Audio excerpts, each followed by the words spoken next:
Good evening, ladies and gentlemen, and welcome to the London School of Economics for the Runnymede Trust Jim Rose Memorial Lecture. My name's Claire Alexander, and I'm in the Department of Sociology here at the LSE, and I'm also a trustee of the Runnymede Trust. The Sociology Department is delighted to be co-hosting this important event with Runnymede for the second year, and it's my pleasure to welcome you here tonight for this important and landmark lecture, revisiting the Runnymede Trust Future of Multi-Ethnic Britain report 10 years on. We're of course particularly pleased and honoured to have the Commission's Chair, Professor Lord Bhikhu Parekh, with us tonight for what promises to be another important, timely and thought-provoking intervention. The LSE and the Department of Sociology both have a long history of research around issues of social exclusion and inequality and a commitment to public engagement. Research on race, racism and ethnicity is a key strand of the department's current research and teaching, and we share that commitment to bringing research outside the walls of the Academy. So we very much welcome our collaboration with the Runnymede Trust in recent years. We have an exciting Masters in Race, Ethnicity and Post-Colonial Studies, now in its third year, and we have a dedicated group of doctoral research students who are engaged in researching race in the UK, but also in the Middle East, Canada, Bangladesh, Italy and Germany. The Runnymede Report on the Future of Multi-Ethnic Britain was a landmark moment in the struggle for race equality in Britain. It marked what the report itself termed a turning point in the way that which Britain thought of itself, although with the benefit of hindsight, perhaps not in the way the commissioners originally envisioned. It's true, I think, to say that it was the product of a more optimistic moment, built on the promises of New Labour's commitment to tackling race equality, following on from the Macpherson Report, the Race Relations Amendment Act, the very short-lived celebration of Cool Britannia and of chicken tikka masala as Britain's national dish. The report argued then that Britain was at a crossroads and faced with two possible routes to the future. The first, a Britain where people are divided and fragmented, and where there's hostility, suspicion and wasteful competition, the politics of resentment, a punitive and impatient attitude to the poor, and widespread intolerance of minorities of many kinds. The second, where Britain could develop as a community of communities, at ease with its place within the world society and with its own internal differences. Not, one would think, a particularly difficult choice. Unfortunately, in the light of subsequent events, the 2001 riots, the war on terror, 7/7, and the much vaunted death of multiculturalism, it seems we chose the darker route. We find ourselves 10 years on in a situation where not only have our aspirations for race equality not been fulfilled, but it seems they're no longer even on the agenda. In this climate, a re-engagement with the issues raised by the Runnymede Report becomes even more urgent, and we're delighted to work alongside the Runnymede Trust and in memory of the work of Jim Rose in reshaping the future of multi-ethnic Britain for the next 10 years. I want to thank you then for coming tonight, particularly Pam Rose, and our distinguished speaker, Bhikhu Parekh, and it's my pleasure to introduce Clive Jones, Chair of the Runnymede Trust.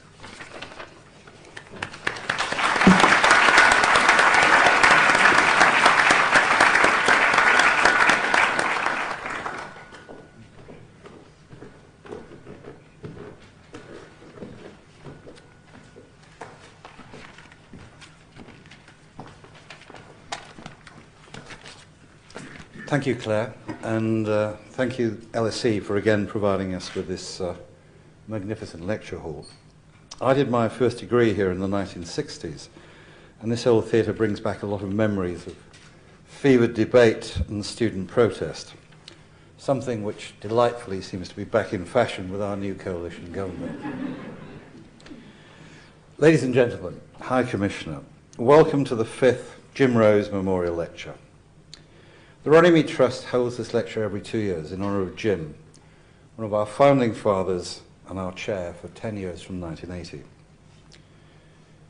The Trust literally would not exist without him, and we owe him an enormous debt.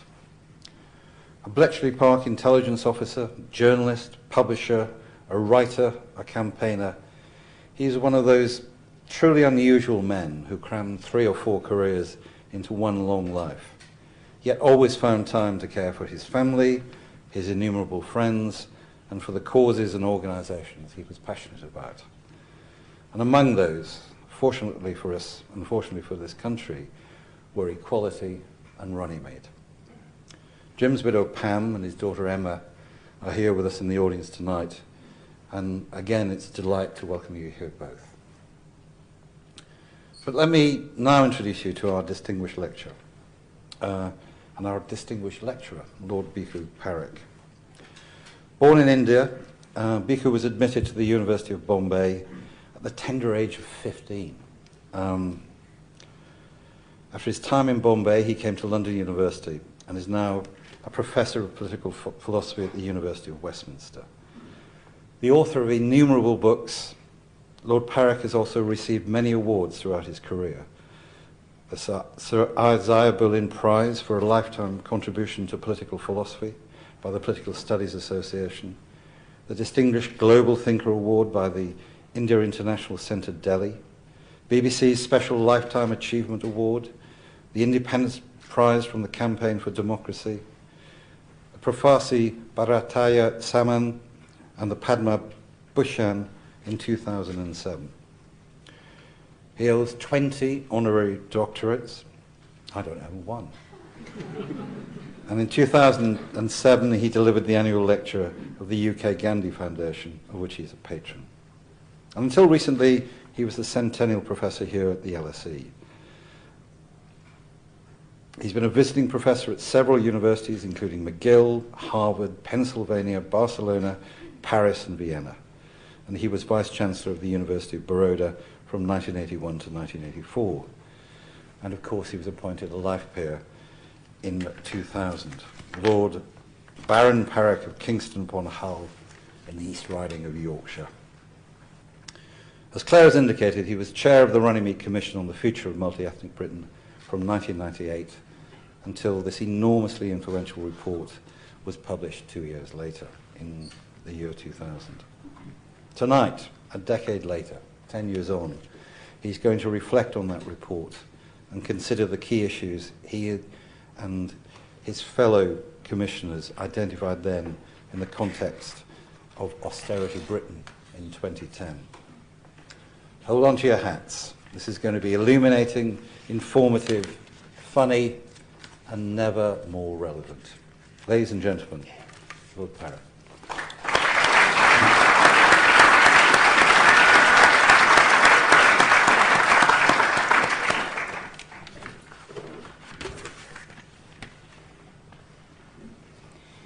Well, Clive, thank you for those extremely kind words. Just one correction, if I may. I haven't been lucky enough to get 20 honorary doctorates.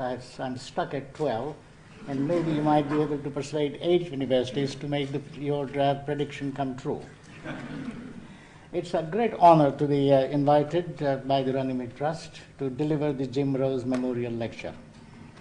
I first met Jim in 1977 when we were both members of the Rampton Committee and later Swan Committee of Inquiry into the educational problems, especially the Afro-Caribbean children. Jim was then a widely revered figure in Britain because of, among other things, the seminal report that he had produced called Colour and Citizenship in 1969. He was passionately committed to fighting racism in all its forms and making Britain a humane and integrated society on liberal and egalitarian grounds. I suggested to Jim in the early 1990s that it might be a good idea to mark the 25th anniversary of Colour and Citizenship by taking a fresh look at the current racial situation in Britain in the light of new circumstances, new insights offered by the social science research, and the experiences of other societies such as Canada and Australia. His response was most enthusiastic. The Runnymede Trust generously agreed to sponsor the project and raise the necessary funds. The commission was set up first under the chairmanship of Sir John Berg and then mine, and included some of the finest minds of Britain drawn from different walks of life and representing different points on the political and ideological spectrum, excepting the racists. It included Kate Gavron, Stuart Hall, Sir Bob Heppel, Andrew Marr, who in fact wrote large parts of our report, Lord Dholakia, Trevor Phillips, Ann Owers, Yasmin Ali Bhai Brown, Sir Peter Newsom, Chief Constable Matthew McFarlane, and many other equally eminent men and women. Jim Rose took keen interest in the Commission's composition and deliberations. He attended many of our seminars and public consultations, where he was eagerly sought out by young scholars who had heard his name, who held him in the highest esteem, but never had the privilege of seeing him in flesh. Sadly, he died a year before the publication of our report. Although I would not claim that he would have agreed with all the details of the report, I can say with some confidence that he was sympathetic to its basic thrust. It is only right that the 10th anniversary of our report should be dedicated to him. The report has been in the public domain for 10 years, and it has spawned an extensive literature, including over 30 articles, as many chapters in books, and so on. Its content is widely known, and there is no point in rehearsing it today. It was subjected to criticism, some rather hysterical, and based mainly on the misunderstanding of a couple of rather unguarded comments that we had made in the report. This too is widely known and written about, and it would serve no purpose today to reiterate or answer those criticisms, or even to examine what lessons we have learned from our entry into the political marketplace. I have written about my own experiences of chairing the Commission and receiving those criticisms at length, and so have many others, and those interested can consult those writings.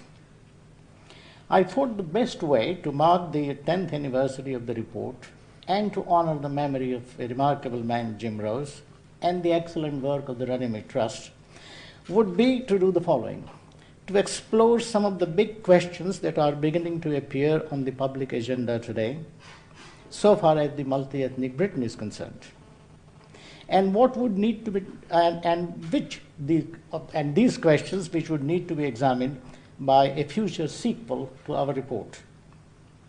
Many of these big questions were addressed in our report, but we could not have anticipated all, and even those we did, we discussed in a different historical and political context.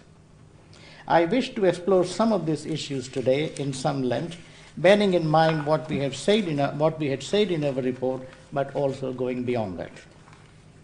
There are 3 or 4 questions, depending on how much time I have and how quickly I go through this. There are 3 or 4 big questions that I think we need to address. The first has to do with the role of religion in public life. It is increasingly beginning to dominate the public discussion. This is not limited to Muslims, many of whom have in fact reconciled themselves to the fact that they have to live in a secular state. The challenge rather is mounted by Christian leaders.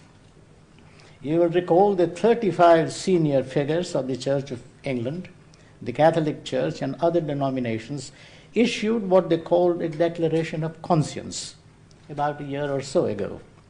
It was modeled on the Manhattan Declaration, drawn up by American Christian leaders and signed subsequently by 500,000 supporters. The Declaration of Conscience in Britain said that its signatories will not, and I quote, be intimidated by any political power that overrules or overrides its Christian beliefs. And the declaration also advocated civil disobedience if these Christian beliefs were to be violated. It said that Christianity was being marginalized and excluded from the public sphere in this country by a form of secularism that was, and I quote, as bigoted and narrow-minded as the worst forms of doctrinaire Christianity. Some Christian leaders argued that the state should be neutral and not secular. Others argued that even neutrality was unacceptable because it treated Christianity on a par with other religions and denied the central place that it had occupied and continues to occupy in British life. As the foretaste of their unease, some of them even mounted a formidable opposition to the human rights legislation or certainly the human rights legislation as it came to be implemented, on the ground that these rights were being used to undermine traditional Christian views on homosexuality. It was argued that these rights were in fact intended to serve a secular or anti-religious agenda. Their opposition, the opposition of Christian leaders, was fierce when the Labour administration brought in measures requiring publicly funded adoption agencies not to discriminate against gay couples. Catholic adoption agencies either had to comply or close or find alternative sources of funding, which became difficult. The same issue came up when the Labour administration required that the churches may not discriminate against gay couples when applying for jobs of a secular nature. When such questions, or some of these questions, came up before the court, they did not quite know how to conceptualize and respond to them. The case of Gay McFarlane is a good example of this.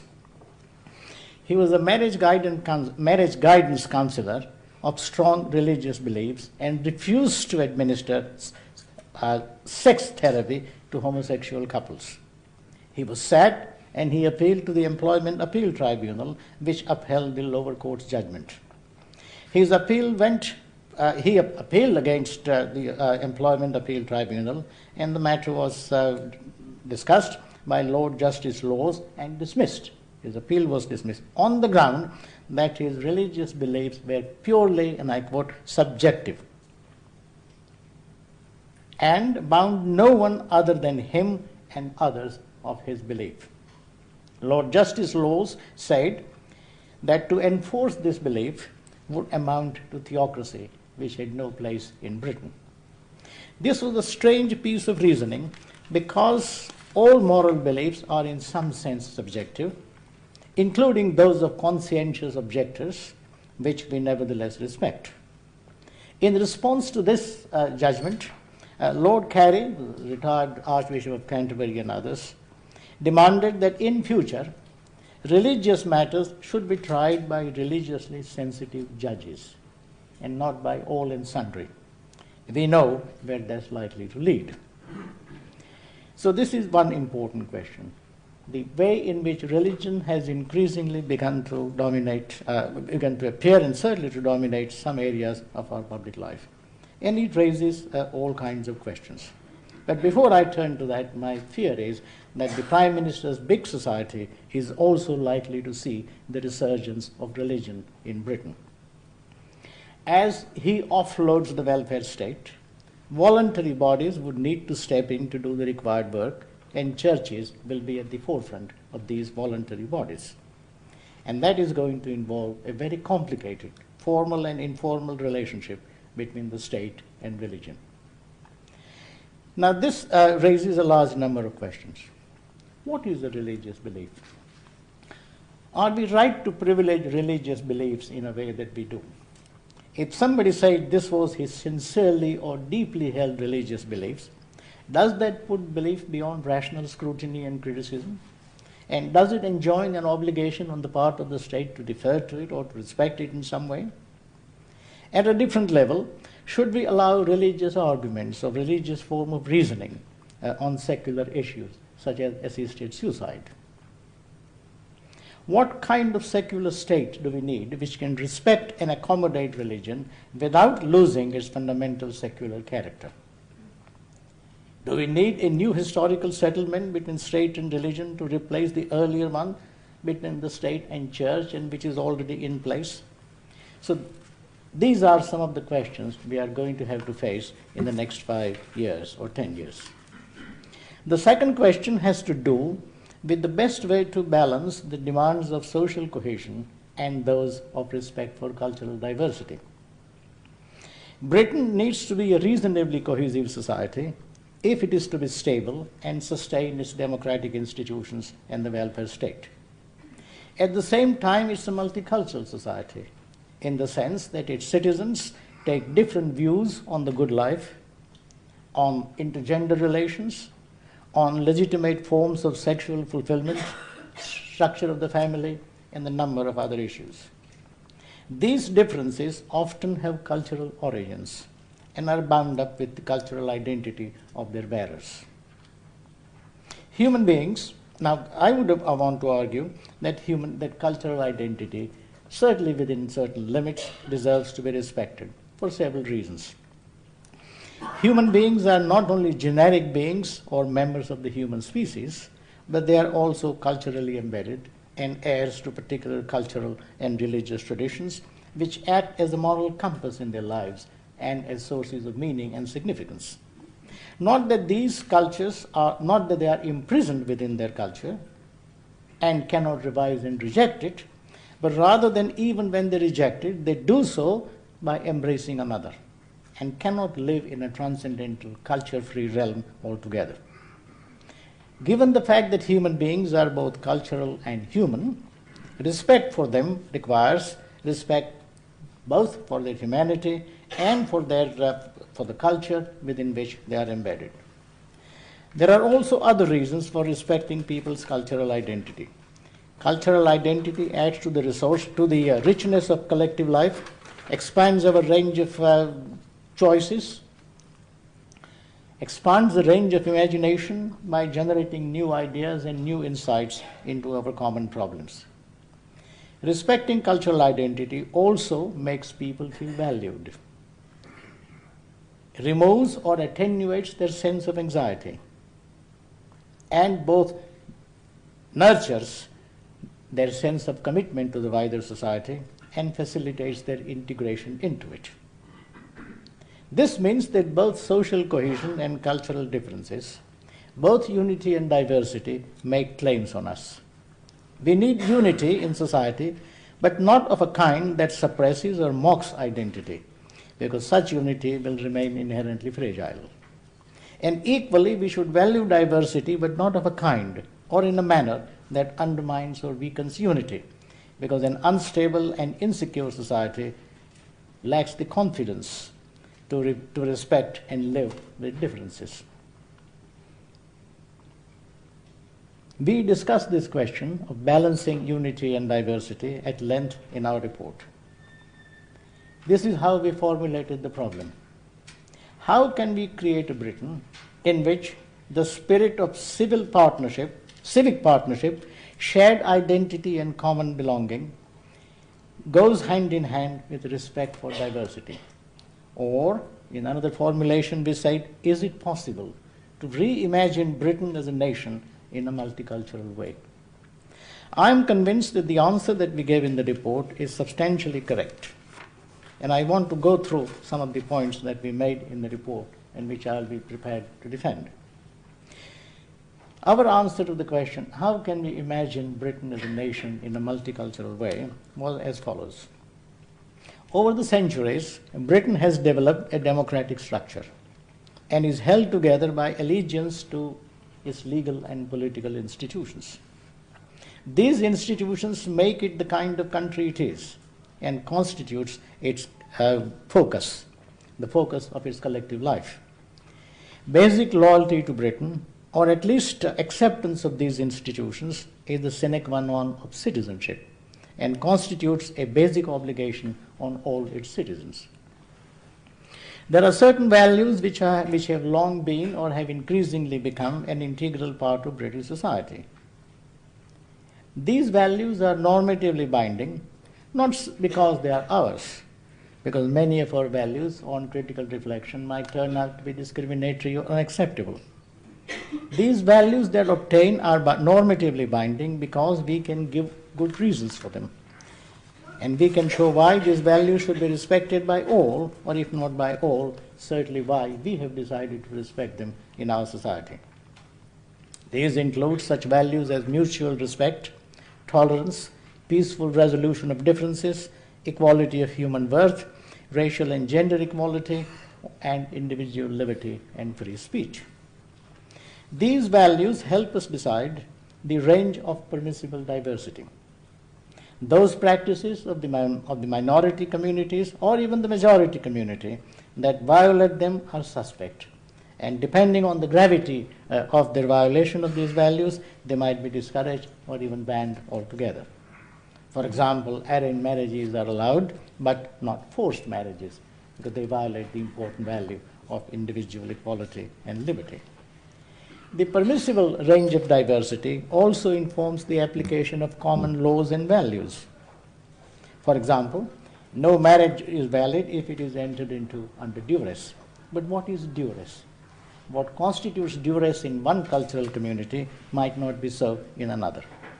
Or in law, we talk about individual sense of agency or responsibility. But how do you determine an individual sense of responsibility, and what are its limits? In a community, for example, where women have been conditioned to act in a very obedient and obsequious manner, a woman who is asked to carry drugs might be forgiven, whereas in another society she might not be. On the ground, the nature of agency and the limits of agency are culturally shaped and therefore have to be defined in a culturally sensitive manner. In other words, equal treatment may, under certain circumstances, involve different or differential treatment without being discriminatory. In our report, we also went on to argue that public institutions enjoy popular legitimacy and moral authority and discharge their functions more effectively when they reflect social diversity.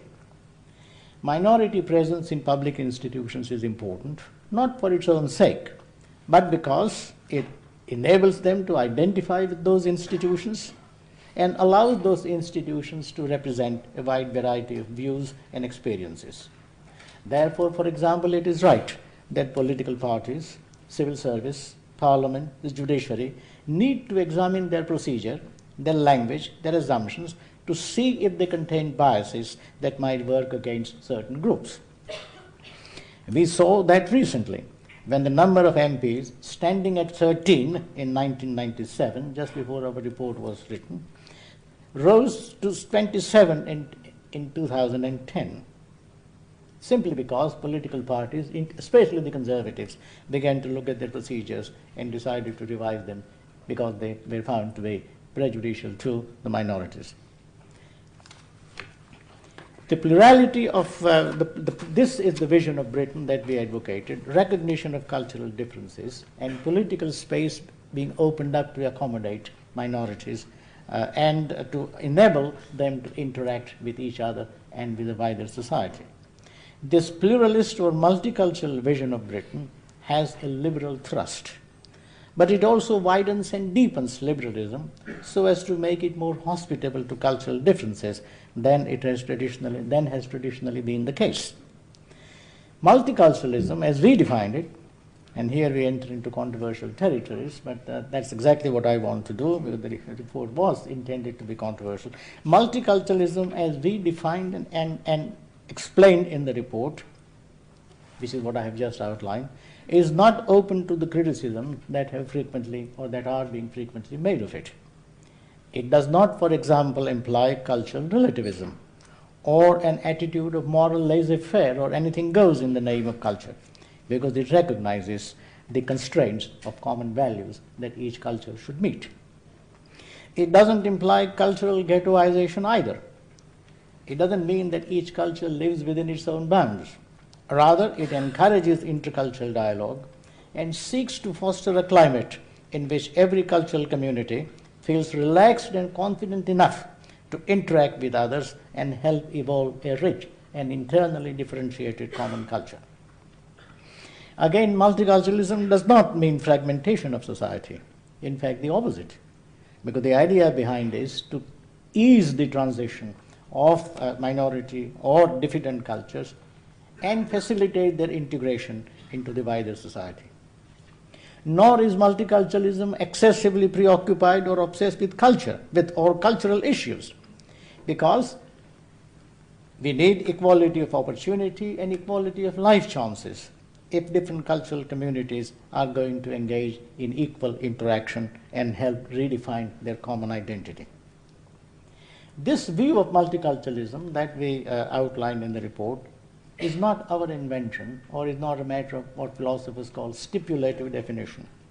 It builds on the tradition of discourse, post-war discourse, which was initiated by Roy Jenkins in his famous definition of integration, where he said the integration doesn't mean turning out carbon copies of somebody's imaginary Englishman.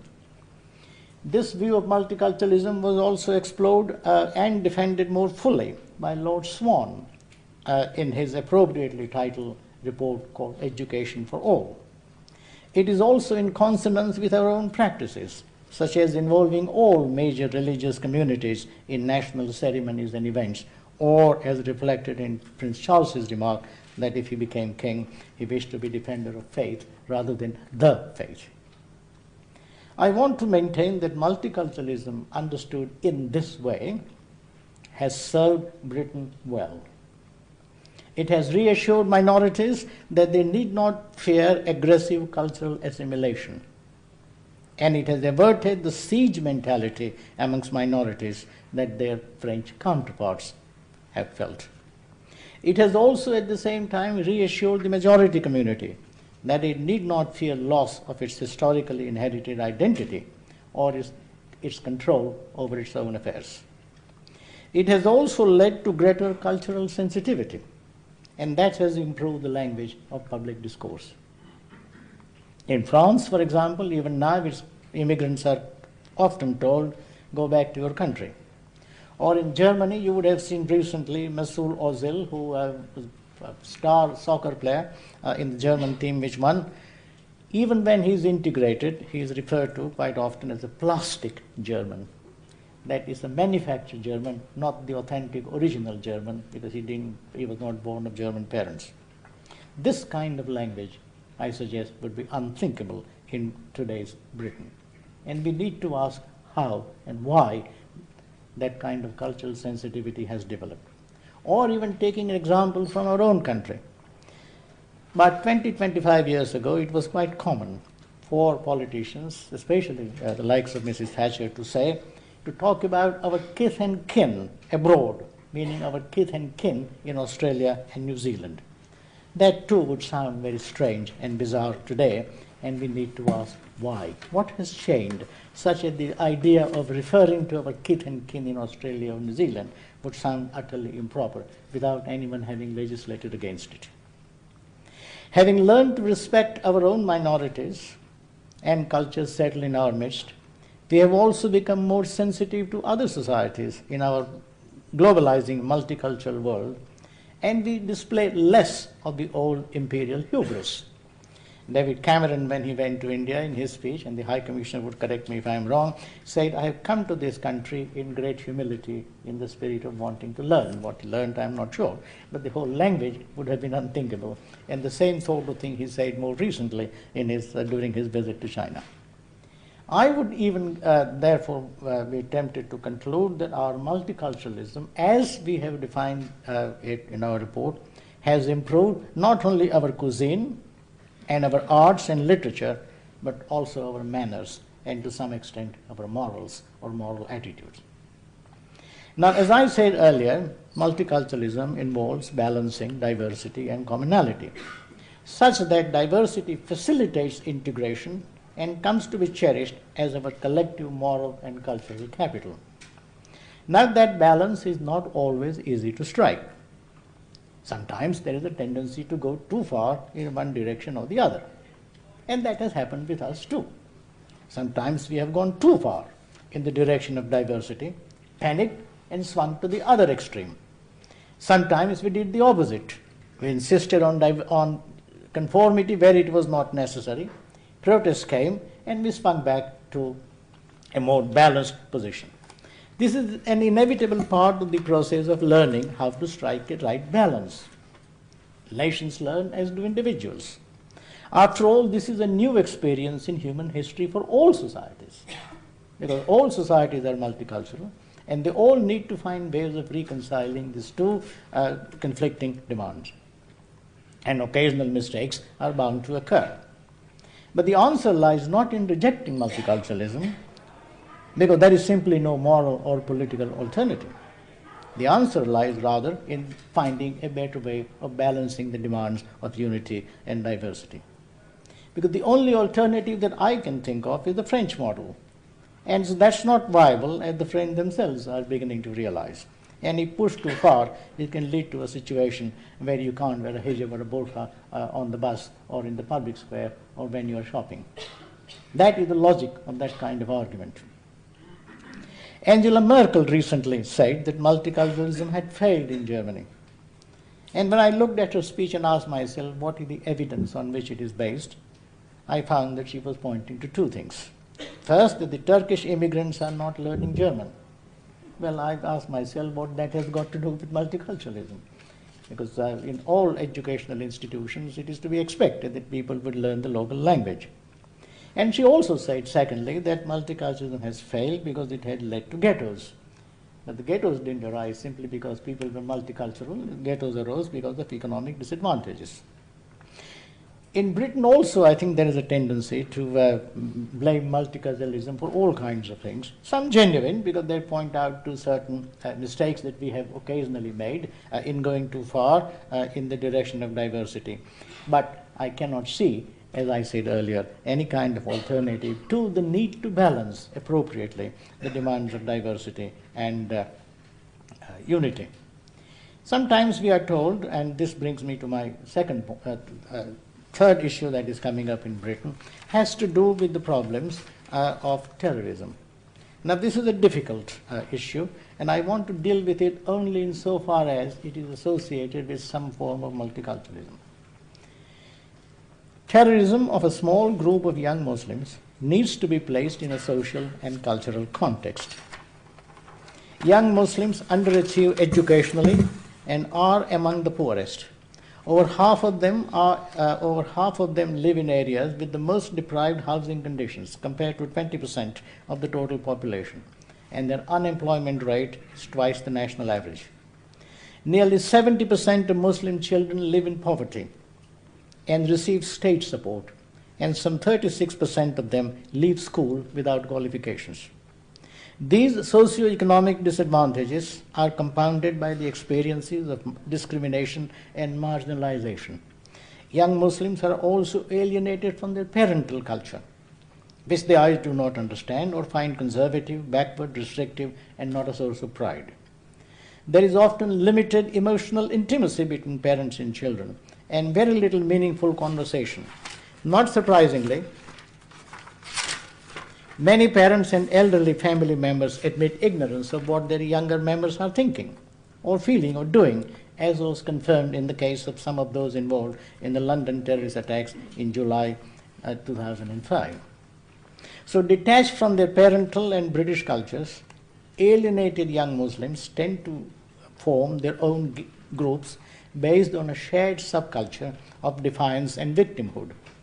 Some turn to drug trafficking, prostitution, gang welfare, warfare, and petty crimes.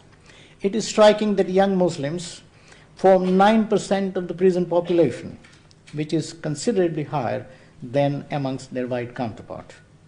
Many of those who avoid crime turn to Islam to give them a sense of dignity and identity, a particularly noticeable trend among college and university students. Freed from the ethnic, national, and other ties and turning to religion as the sole basis of their identity, young Muslims are available for mobilization by militant groups with a global agenda. The pursuit of global causes gives them a sense of power, a purpose, a thrill, a sense of belonging, and a ready network of support and friends. The biased Western foreign policies, the invasion of Iraq, and the scandals of Abu Ghraib and Guantanamo Bay give their anger a moral edge and intensify their sense of victimhood. Reclaiming Muslim youth, so I would suggest that the causes of the problem have to do not only with their socio-economic factors, but also with the way in which Islam has come to be defined among some young Muslim youth, and also the way in which they live in a world of their own where they are cut off both from the parental culture and from the British culture. Now, reclaiming Muslim youth requires addressing these and other factors, and is the joint responsibility of both Muslim communities and the wider societies. I want now to turn to the third question that I think also requires quite a bit of attention. And that has to do with our shared identity, or what is clumsily called Britishness.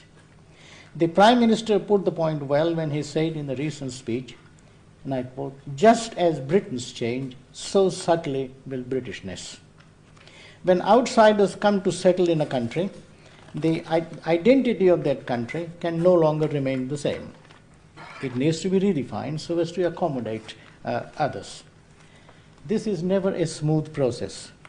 Since national identity is ultimately about the ownership of the country, about who does and does not belong to it, and whose interests and claims deserve to be given priority, every definition of national identity becomes a site of contestation between those who think the country is theirs and those who want to share that ownership. The history of the United States provides a good example of this. For decades after its foundation, Americans were expected to be white, Protestant, and of British descent. Other European immigrants, some of whom, such as the French and the Dutch, were associated with the founding of the country, were seen as insiders, outsiders, citizens enjoying a second-class status and expected over time to assimilate into the Anglo-Protestant culture and stock. Subsequent European immigrants, indigenous people, black slaves, Asian immigrants, Jews and others faced even greater problems. Over time and after a considerable struggle, American society became more open and had no tightly organized social or cultural structure into which the immigrants had to fit, as still remains the case with almost all European countries.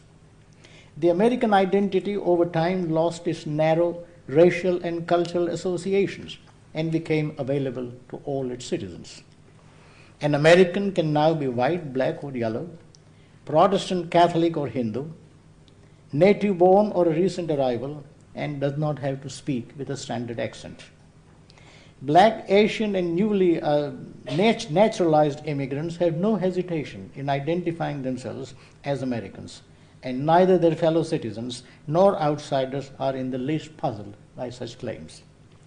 This uncoupling of national from ethnic, religious, and other identities is a remarkable historical achievement of the American people, in no way unique to them, but nevertheless one of their greatest contributions.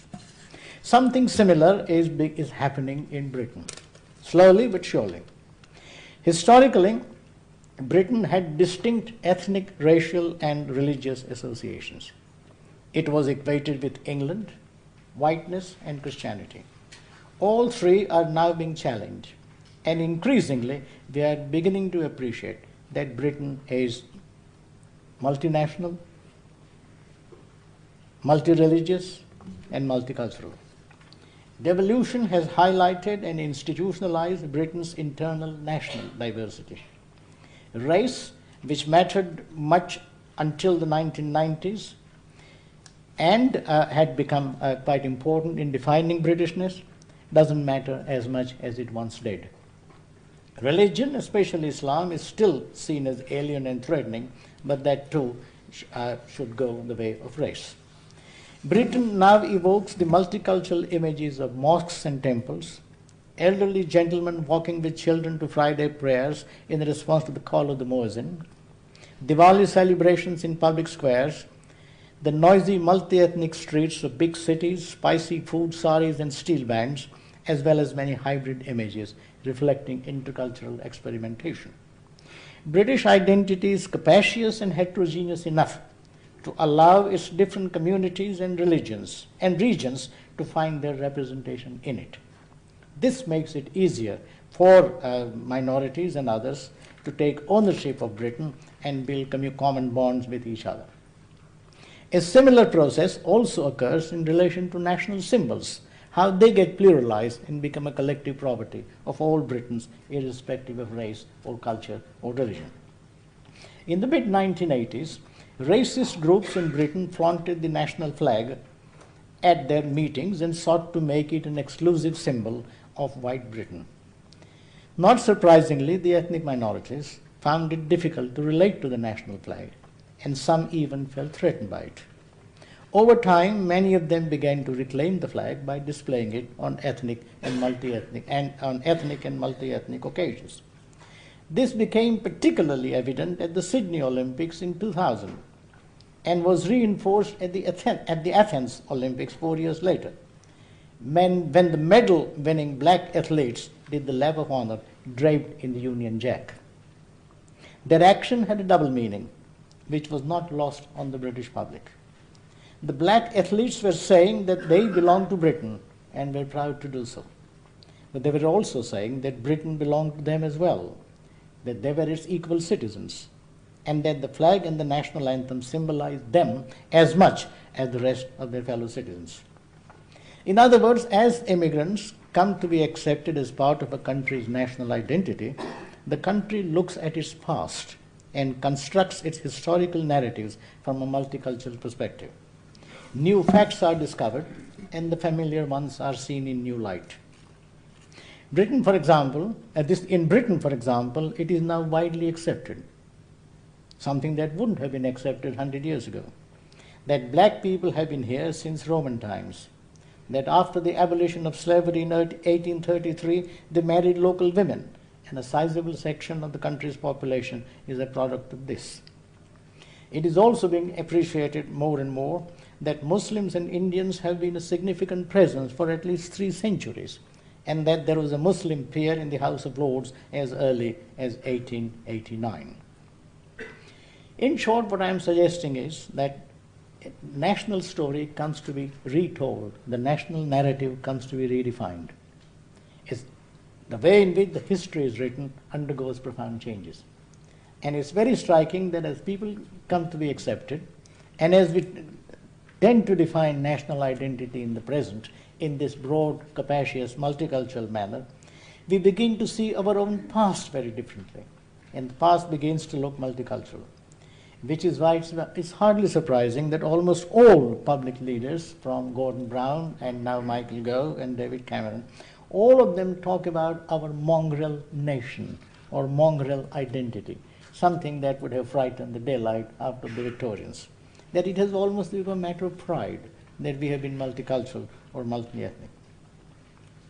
The racial and ethnic mix of the British people and the diverse foreign influences that have shaped Britain's culture are all widely acknowledged without embarrassment and sometimes with pride. As Britain begins to appreciate its multicultural history, it realizes that its current diversity is not recent or alien, but an ongoing feature of its history, and comes to feel at ease with it.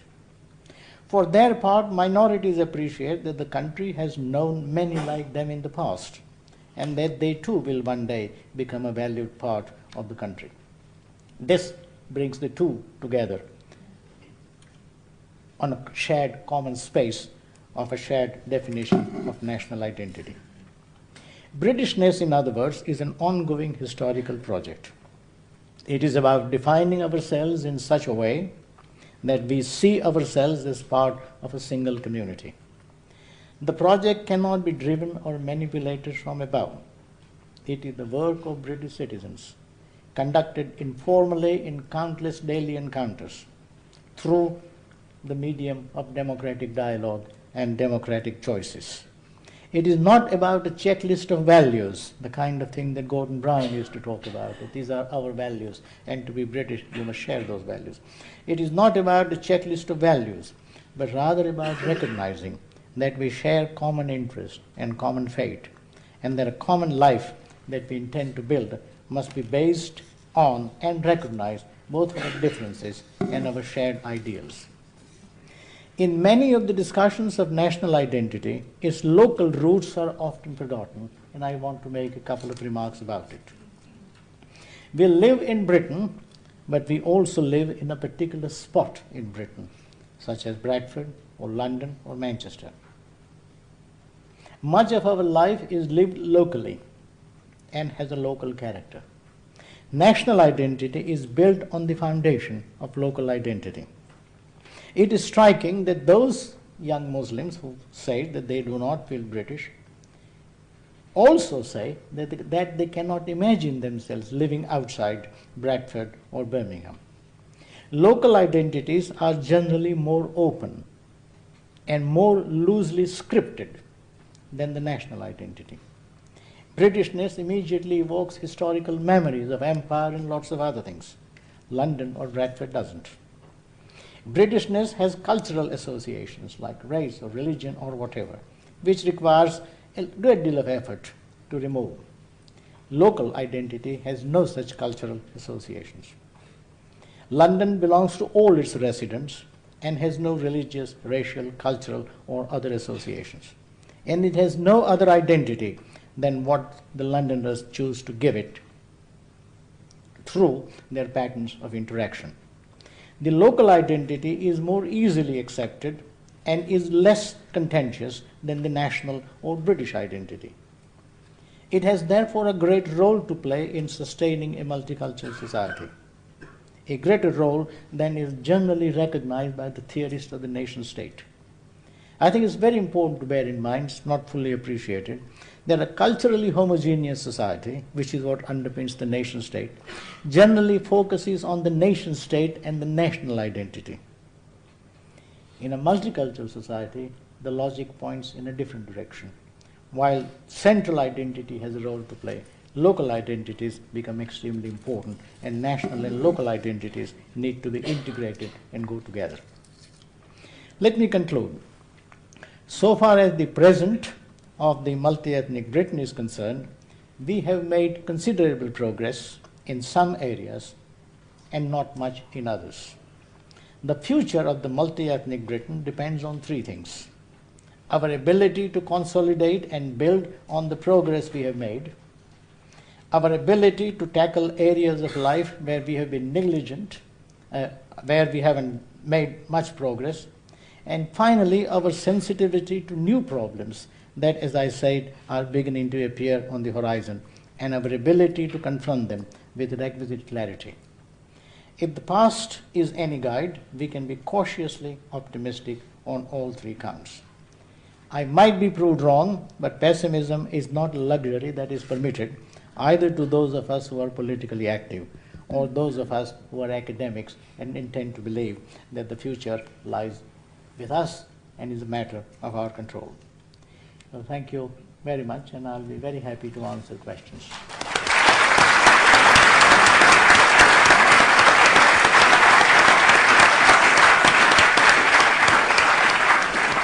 I will answer that kind of question.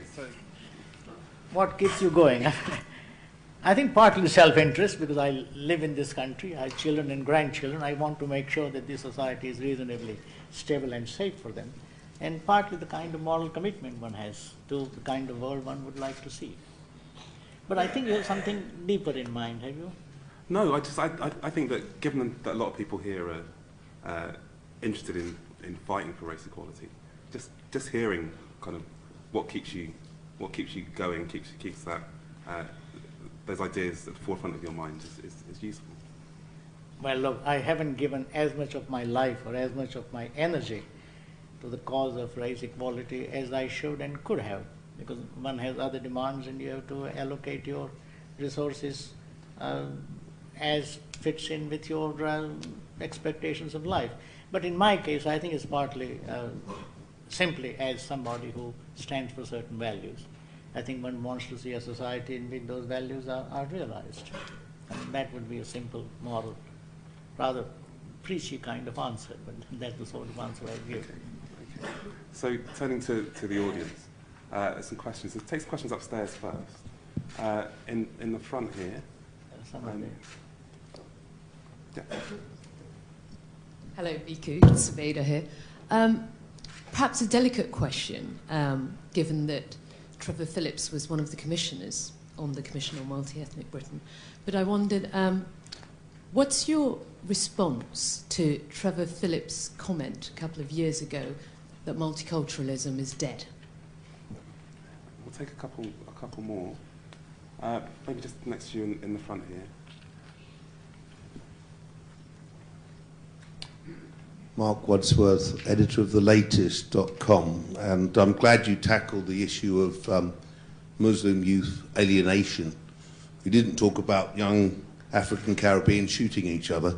Maybe that's something that people like myself will have to deal with. My point really is about the 27 black and minority ethnic MPs that are in Parliament. There are actually 39 of them in the House of Lords, and how useless they are, despite the Black Section campaign that I led from 85 to 87 to put them there. We don't have BME MPs, we have MPs that happen to be BME. That's the issue, isn't it? They don't get off their black and brown arses because the political movements aren't there to make the demands and to give them the support. And I'd like your view on how we can mobilise them and get them to fight for the black agenda. Thank you. And then question just in the middle here, guy in the grey jumper. That's right. Hi, Darren Williams from Birkbeck. My question is a little bit more specific, I think, to something that you said towards the end around integrating national identity and local identity. I was hoping that you could expand on those comments, because I can understand the fragmentation that you'd have at a local level and how that could, in your eyes, be reconciled with a much broader population across the country or the nation. Okay, thanks. Join. I didn't get the last question. The local and national identity, and then talk about how the poor people integrate it. Yeah, I think you alluded to integrating the national identity with local identity, and I wanted you to expand on that comment a little bit further, to just explain what you mean and how that can be achieved from where people identify with the local, how they can then identify with the national, because it's such a broader area. Yeah. Well, first was about, can you hear me at the back? Not very well? All right. The first question, I hope you heard all the three questions. One was about Trevor Phillips saying some years ago that multiculturalism is dead. Now, without commenting on what Trevor is his own personal view, I mean, my difficulty with that kind of remark would be, what does it mean to say that multiculturalism or anything else is dead? I mean, it used to be said socialism is dead. What can that possibly mean? It can mean that it is no longer operative, that is no longer held as a value. Now, if that's what Trevor or anyone else has in mind, I don't agree. Because my difficulty has been of two kinds, or has been at two levels. One, when people talk about multiculturalism, they use the term in two opposite senses. And I was very keen to distinguish those two senses. One is to say multiculturalism means that each culture is a silo, is a world unto itself, and cannot be judged or criticized from outside. In other words, some form of cultural relativism or ghettoization. There is another sense of multiculturalism where it has the opposite meaning, which is no culture is perfect, every culture has its limitations, and it is only in the course of a dialogue with others that it becomes aware of its own strengths and limitations and acquires access to the resources of other cultures. So one is an interactive definition of view of multiculturalism. The other is this relativist or ghettoized view, and I made it very clear that in this country, going back to the beginning of the discourse on multiculturalism, which is Roy Jenkins and Swan and others, it is the second view of multiculturalism that we have taken. And my report embodies that particular view of multiculturalism. Now, if that is so, then what is the alternative? What is the alternative to different cultural communities talking to each other and evolving a common culture? So the idea that multiculturalism is dead or whatever doesn't make any sense to me at all. I can make sense of the fact that sometimes the whole thing has been taken so far that diversity is privileged or overvalued at the expense of commonalities. And as I said, that's a way in which multicultural policy has been implemented. The fault lies with the way in which it is implemented, not with the policy itself. And I ask you a very simple question, whether it's Trevor or anyone else. Forget the word multiculturalism, because that's a purely verbal debate. Which of the policies that we recommend in the report, or which we have followed in this country, which of these policies would you reject? Would you reject multicultural education? Would you reject some incorporation of minority history in our schools? Would you reject the fact that if children, if they don't eat particular kind of food, they should be served differently. If a Hindu child in a school doesn't eat beef or whatever. Or if you are trying in a court of law, the idea of duress, the example I gave, lots of other things. All these are ways of recognizing where people are coming from and accommodating their cultural requirements within certain limits. Now, would one want to reject all this?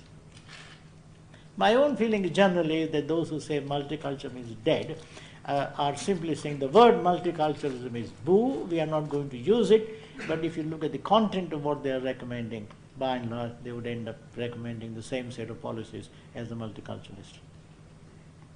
On the second question, which is about my colleagues in the other place, as Bob and I would say, and some of us, of course, yes. Now I think, how many are there in the House of Lords?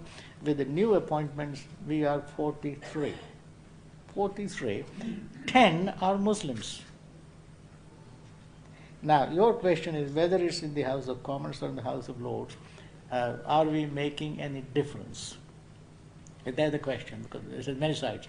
Are we making any difference to the condition of black and brown people? Well, it's not for me to say whether or not we are successfully making a difference, but I would say two things. I think, I was partly anticipating the question and answering it by saying minority presence is not important in itself. It is important for two reasons. A, it makes it easier for minority communities to identify with public institutions. It has a symbolic value. And it also makes it possible for those public institutions to hear a diverse range of voices and views. Now, if you recognize both, then I think by the very fact of being there and very fact of the process that was adopted in order to get them there, they have made an important contribution. Now, if then you say, but have they really been pushing for black causes? My response to that would be some have, some haven't, but they are not there simply to push black causes. And I think to suggest that simply because I happen to be an Indian, I should only speak on Indian voices, or happen to be an Asian, and therefore I should only speak about Asian issues, would be to impose upon me a role which I may not wish to take.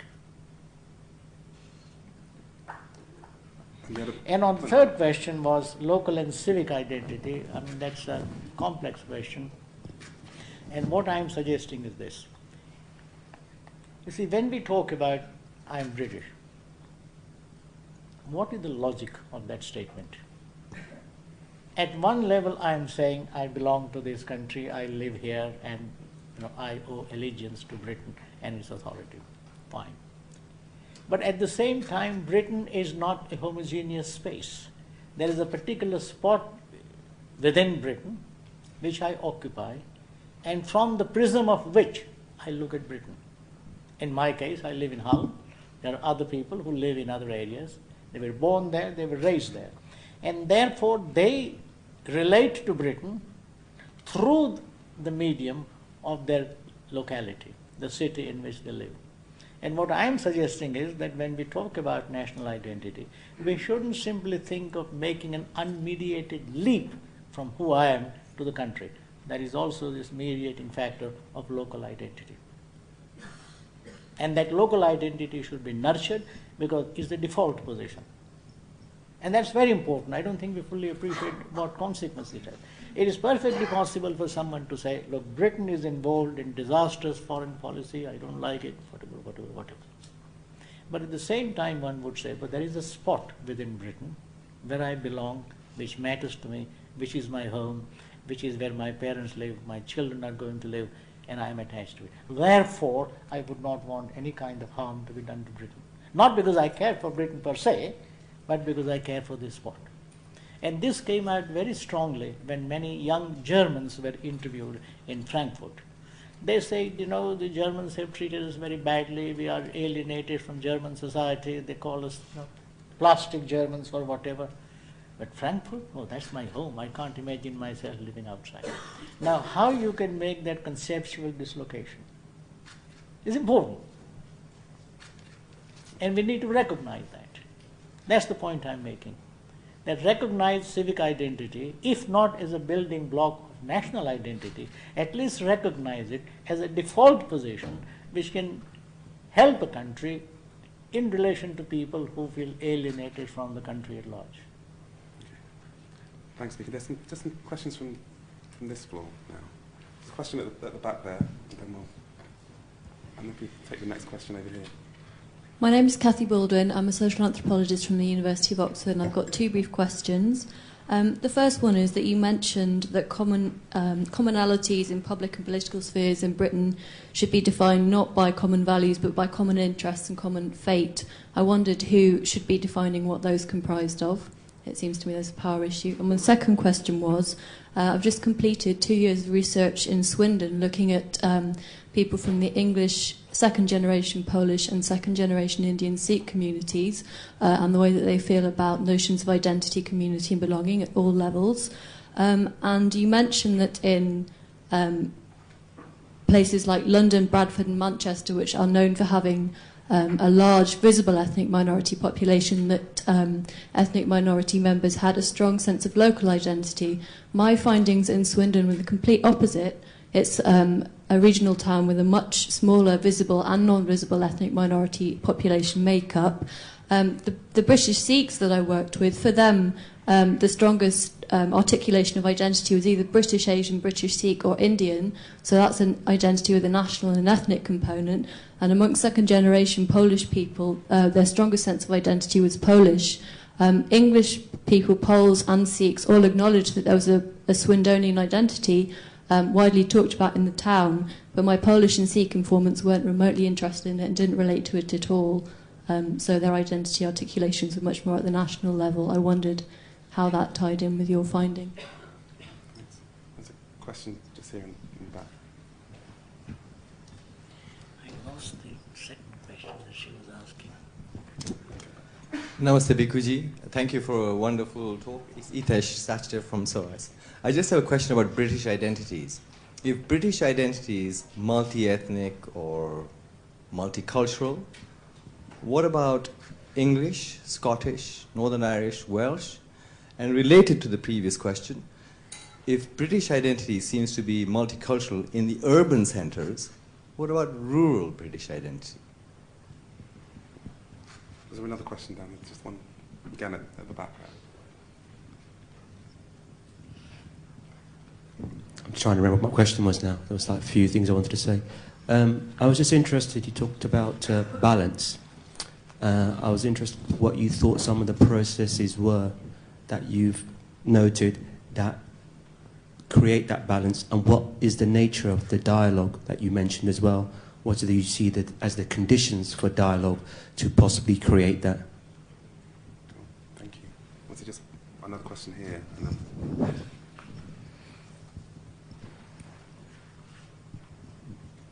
Thank you. Kelly Clark from UCL. I wondered if you could describe the role that you envisage for the national school curriculum and the school environment in the promotion but also the protection of multiculturalism.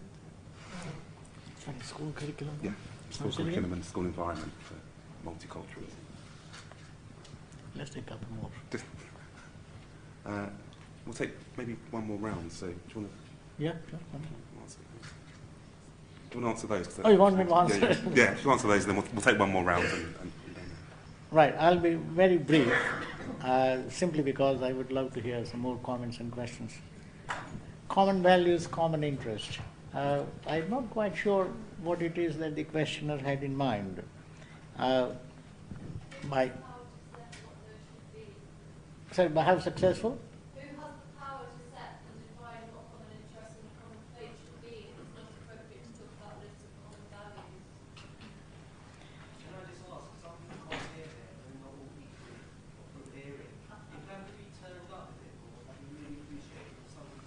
Okay, we'll see if we can just move the mic forward. That might be easier. No, I think she couldn't hear the question. Right, but the question was Who defines you spoke common about values? common fate rather than a list of common values. Who decides what that common fate might be? Now, who defines common values?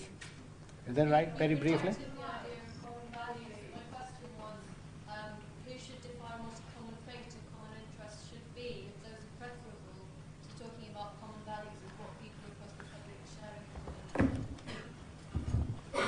Well, I don't know where to start, because this is at one level, it's a very large philosophical question.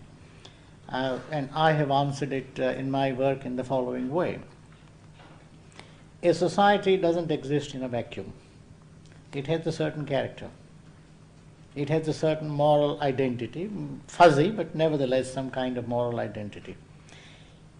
And insofar it has a moral identity, it has what I call operative public values.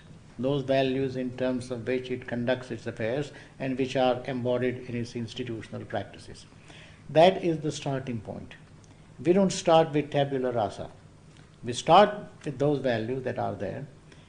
There is no other way of discussing those values, of arriving at those values than through a democratic dialogue where we try to persuade each other. And my argument is that there are certain values for which we can give fairly compelling reasons. We might be able to argue that these values have a universal relevance, and we talk about human rights and so on. Or we might say, well, we don't wish to claim universal validity for those values, but at least we wish to argue that we in this country are persuaded by those values and intend to organize our lives around that. I mean, that would be my short answer. I can imagine a rejoinder to that, and I would be able to counter that as well. But this is broadly where I would stop for the time being, unless you want to come back.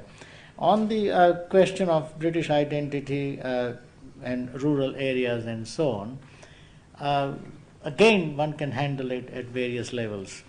I'm not interested in, rural areas will have a local identity, and that identity would be the building block of national identity in the same way that I was giving examples of London or Bradford or whatever. The important point we want to make at the philosophical level is as follows. When we talk about being a British, you can mean two different things. You can either abstract away, strip away different identities and try to arrive at some kind of abstract universal, saying Britishness means, being committed to Britain or whatever.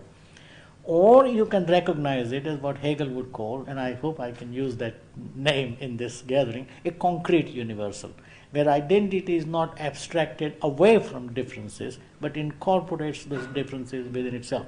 So, one could say, I am a British Muslim, or I am a British Indian.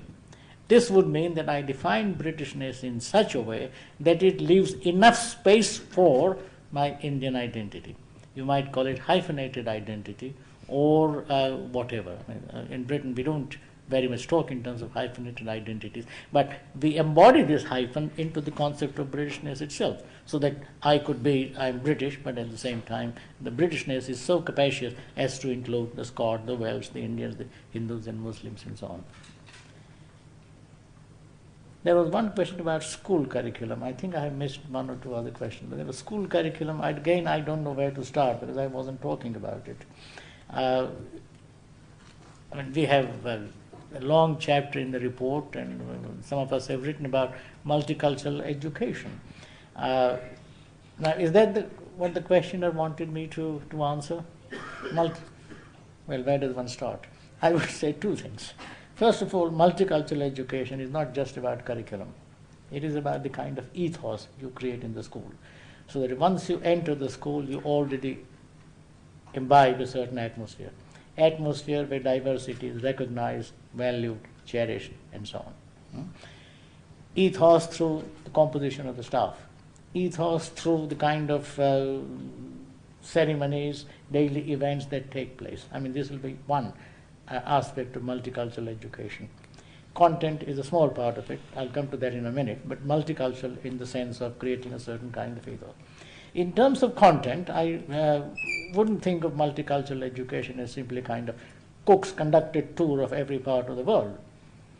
Basically, and I see multicultural education, apart from a certain amount of information that you might have about other cultures who have come to settle in your midst, basically it is about recognizing that my own view of life, my own way of life is contingent, and that difference is imaginable, that things can be different. Once you begin to recognize that, it opens a lot of doors to you. And this I would take as a starting point. So that, for example, I would see a good multicultural education as one where a 10-year-old boy would be taught, let's say, for a term or a year, the history or geography of one other country than his own. And just to immerse himself into the history of that country would get him to recognize that normal activities of daily life can be conducted very differently and can be justified equally strongly as his own.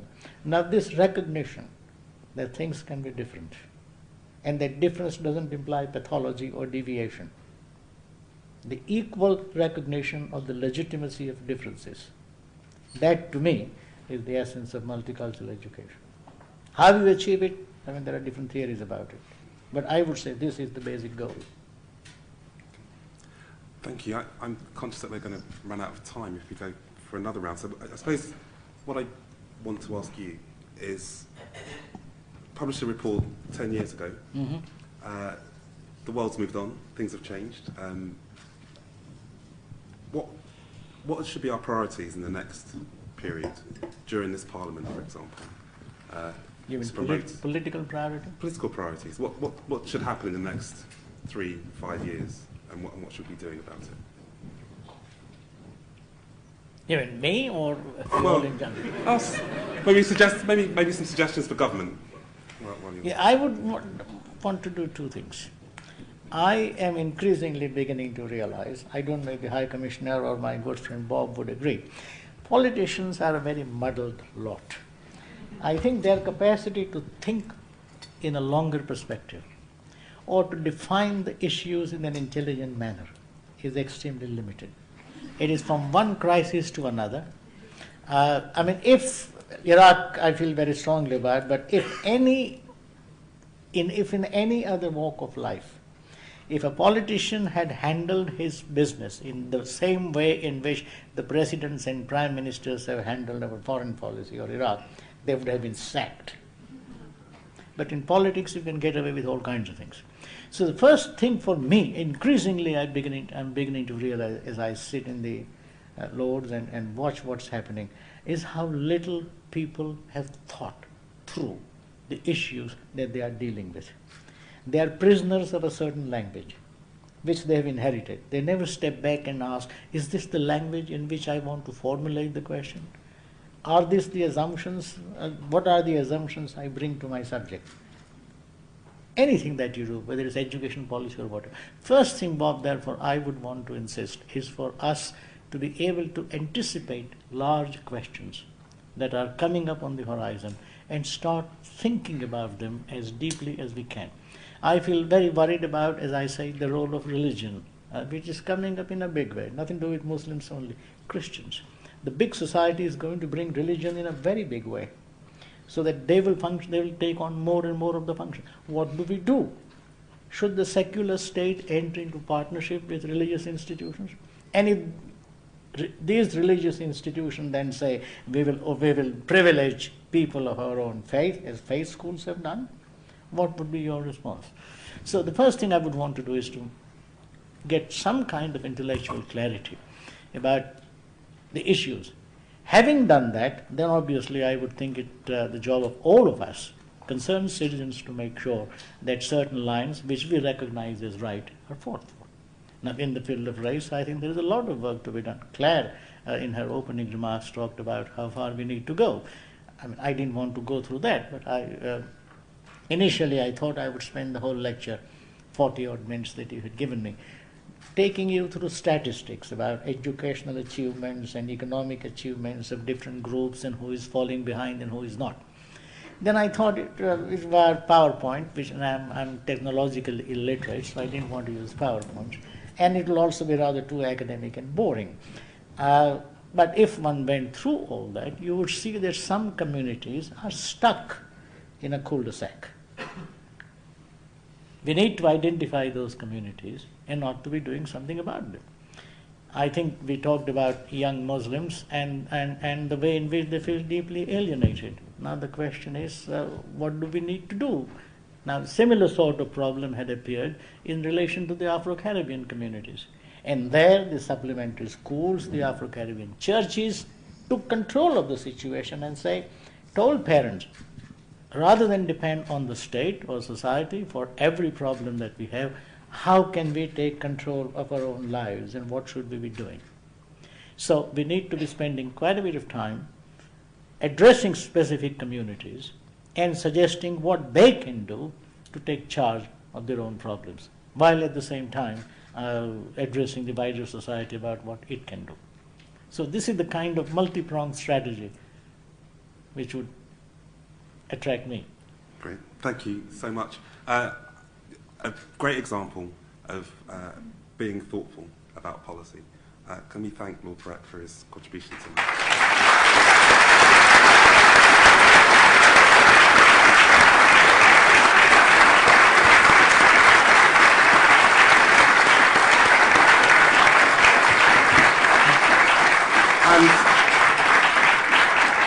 And to crown our evening, I just want to invite Sarah Isal, Deputy Director of Runnymede, to tell you a little bit about what we're doing at the Runnymede Trust. Thank you very much. I'm conscious that some people probably can't see me behind this gigantic lectern, so I'm going to try and speak up, and at least you can hear me. Well, it's very tough to follow what a really inspiring presentation and discussion. I just want to give you a few concluding thoughts on the situation and how Runnymede fits into it. Last year, our director, Rob, speaking at the 2009 Jim Rose lecture, concluded the event by pointing out that we live in interesting times.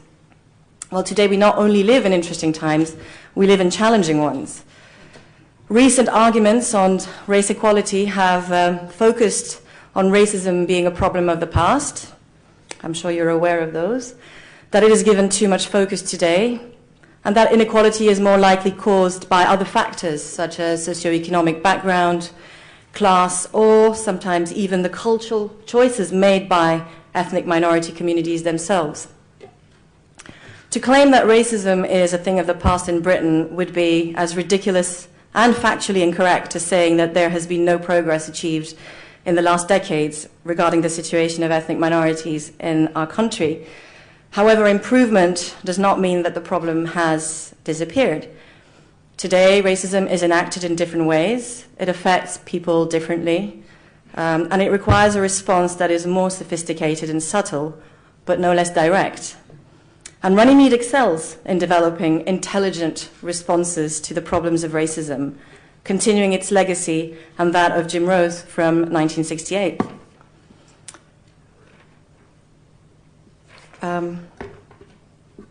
So how do we at Runnymede respond to these claims, and how importantly do we respond to racism?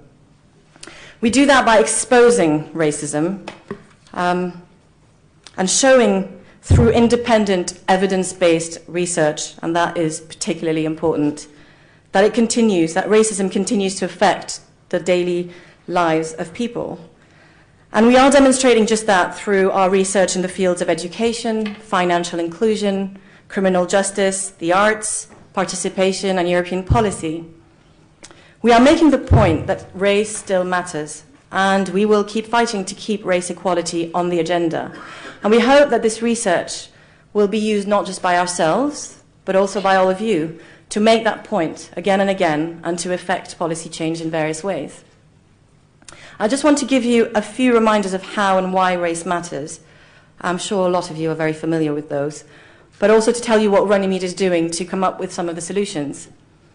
First, we all know the statistic. Black people are almost 8 times more likely to be stopped and searched by the police.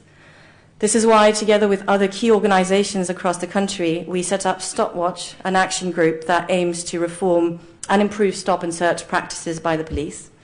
A particularly relevant exercise at the time when we hear repeated calls for less paperwork and less bureaucracy in the police practice. Another area where racism can hardly be ignored is that of the treatment of asylum seekers. Recently, this was exemplified by the death of Jimmy Mubenga at the hands of 3 security guards whilst being deported to Angola. In this context, it is particularly timely that this year the Information Center about Asylum and Refugees has joined Runnymede, providing vital research and information that is both accessible and impartial in the field of asylum and refugees. A few other facts. Up to 60% of Black and Asian people have no savings. 70% of Bangladeshi children live in poverty. Black Caribbean pupils are 3 times more likely to be excluded from school than their white counterparts. A government-commissioned report in 2009 found that there was still blatant racial discrimination in recruitment practices, and the list goes on. And for each of these findings, there is research coming out of Runnymede showing the extent of the situation in a thoughtful way, and importantly, how it can be remedied. So, challenging times indeed, but we have made progress, and I'm going to refer to something which was referred to before, this year's election, which saw the number of elected MPs from ethnic minority background nearly double from 14 to 27, encouraging, if slow, signs that our parliament is slowly catching up with the reality of our society. And Runnymede has been very active in the past year in engaging with Parliament. We have revived and we hold a secretariat for the all-party parliamentary group on race and community, which is chaired by Diane Abbott. And we are building important links with MPs and peers, championing the issues in parliamentary debates and questions that we have raised in our research. So this is perhaps a short, small answer and contribution to what they are doing for our cause. We are also keen to look not just at the present, but at what the situation will be in future. And an important component of our work has been to encourage dialogue and debate on race equality with a wide range of people. For instance, through our project Generation 3.0, we are working with young people in Birmingham, engaging them in discussions between themselves and older people to talk about their experiences of racism and capturing this on films which will be available on our website in the new year. We are thinking about the future shape of our public services. We are investigating whether the proposed big society can be a racially just society. In addition, this year we set up the Runnymede 360, a national network connecting aspiring and established leaders in race equality across the country and across sectors. And this is vital if we are going to keep people engaged and inspired to achieve a successful multi-ethnic Britain. So this is just a snapshot of the excellent work that the Runnymede team is doing at present. And I invite you to go on our great website, which is highlighted there behind Rob, to read our reports, to watch the films we've produced, to listen to the podcasts we've recorded. All these demonstrate that despite the challenging climate of cuts and statements that racism is on its way out, there is still a long way to go before we can claim to have achieved our founders' initial goal 42 years ago of nailing the lie of racism. And just one final word. Throughout the years, we've been able to do this work thanks to your support, and we will need your support to continue doing this work in future. So outside this room, you will see some information on how you can get involved in various ways. Please pick up this information and do not hesitate to speak to us, any member of staff, to discuss this further. And we really look forward to working with you in the next 10 years on these issues. Thank you very much.